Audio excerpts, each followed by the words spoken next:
Hello everyone, welcome back to the latest brand new video of our channel. उम्मीद करती हूँ सभी अच्छे होंगे एंड सब अपनी तैयारी कर रहे होंगे।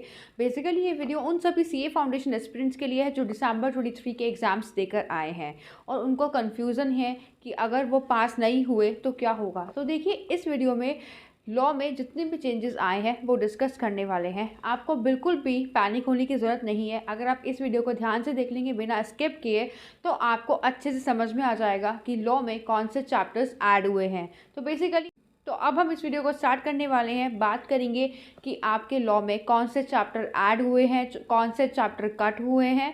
तो सबसे पहले तो हम बीसीआर की ही बात कर लेते हैं। बीसीआर आपकी पूरी कट हो गई है। आगे से जो एग्ज़ाम्स होंगे आपके, उनमें फुल लॉ आएगी, ना कि बीसीआर। अभी तक तो आप बीसीआर के बेसिस पर पास हो जाते थे, बट अब आगे से आपकी पूरी लॉ आएगी जिसके लिए आपको बहुत ज़्यादा मेहनत करनी पड़ेगी। ऑल चैप्टर्स भी इंक्लूडेड है, बट जो न्यू चैप्टर्स हैं वो ज़्यादा मेहनत मांगेंगे। मीन्स टू से कि अब आपको लॉ की ज़्यादा राइटिंग प्रैक्टिस करनी पड़ेगी। जितनी ज़्यादा आप राइटिंग प्रैक्टिस करेंगे उतना ज़्यादा ही आप एग्ज़ाम में अच्छा स्कोर कर पाएंगे।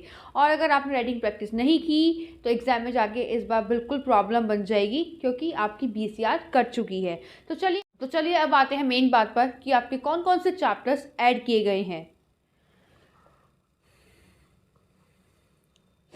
सबसे पहले बात करते हैं chapter number 1, Indian regulatory framework. ये चैप्टर आपका सीए इंटरमीडिएट से लेकर सीए फाउंडेशन में डाल दिया गया है।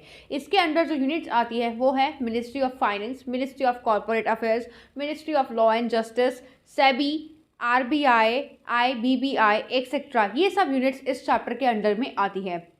ये बिल्कुल ही न्यू चैप्टर है, आपने अभी तक इसको बिल्कुल भी पढ़ा नहीं होगा, बट हाँ, जब आप इसको बार बार पढ़ेंगे तो आपको हैबिट पड़ जाएगी।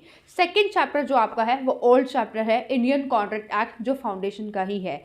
इसके अंडर में बाकी यूनिट्स तो सेम है, लेकिन 3 नई यूनिट्स डाली गई है। Contract of indemnity, contract of bailment and pledge, contract of agency. तो 3 यूनिट्स ये नई हैं जो इंटरमीडिएट से ली गई हैं। अब बात करते हैं नेक्स्ट चैप्टर की, जो है सेल्स ऑफ गुड्स एक्ट। ये चैप्टर पूरा सेम है, इसमें कोई भी चेंज नहीं है। नेक्स्ट है इंडियन पार्टनरशिप एक्ट, ये भी सेम है, इसमें भी कोई चेंजेस नहीं है। नेक्स्ट कंपनीज एक्ट, ये भी सेम है, इसमें भी कोई चेंजेस नहीं है। लिमिटेड लायबिलिटी पार्टनरशिप, ये भी सेम है, इसमें भी कोई चेंजेस नहीं है। लास्ट आता है next and the last chapter of law which is negotiable instrument act. देखिए, ये चैप्टर भी न्यू ऐड हुआ है, फर्स्ट चैप्टर भी न्यू ऐड हुआ है, एंड इंडियन कॉन्ट्रैक्ट की जितनी भी यूनिट्स है लास्ट 3 वो भी नई ऐड हुई हैं। अब बात कर लेते हैं कि नेगोशिएबल इंस्ट्रूमेंट एक्ट में क्या क्या टॉपिक्स हैं जो इसके अंडर में आते हैं। एक तो इसका मीनिंग, इसके कैरेक्टरिस्टिक्स, इसके रूल्स, इसके प्रोविजन एंड इसका क्लासिफिकेशन। तो ये बहुत इंपॉर्टेंट चैप्टर है, बिल्कुल भी आपको स्किप नहीं करना है। अभी से पढ़ना स्टार्ट कर दीजिए, क्योंकि मई आने में देर नहीं लगती है। फिर लास्ट में क्या होता है कि टाइम की शॉर्टेज हो जाती है। तो अपने इस टाइम को इफेक्टिव बनाइए, प्रोडक्टिव बनाइए एंड अपनी तैयारी करना स्टार्ट कर दीजिए। पहले तो आप क्या करेंगे कि जितने भी आपके लॉ में चेंजेस आए हैं जो मैंने आपको इस वीडियो में बताए हैं, वो आप एक पेपर पर नोट डाउन कर लेंगे, ठीक है, जिसके अकॉर्डिंग आप अपनी प्रिपरेशन को स्टार्ट करेंगे। ये नहीं कि आप चैप्टर 1 तैयार करेंगे तभी आपको चैप्टर 2 आएगा, ऐसा नहीं है। अगर आप चैप्टर 1 नहीं रीड करेंगे, पहले चैप्टर 2 से स्टार्ट करेंगे, तब भी आपको ईजिली समझ में आ जाएगा, क्योंकि थोड़े चैप्टर तो पुराने वाले ही है ना जो आपने पढ़े हुए हैं, ज़्यादा ईजी रहेगा उनको करने में। तो पहले आप ओल्ड चैप्टर्स प्रिपेयर कर लीजिए, उसके बाद जो नए चैप्टर्स हैं उनमें मेजर चेंजेस है वो प्रिपेयर कर लीजिए।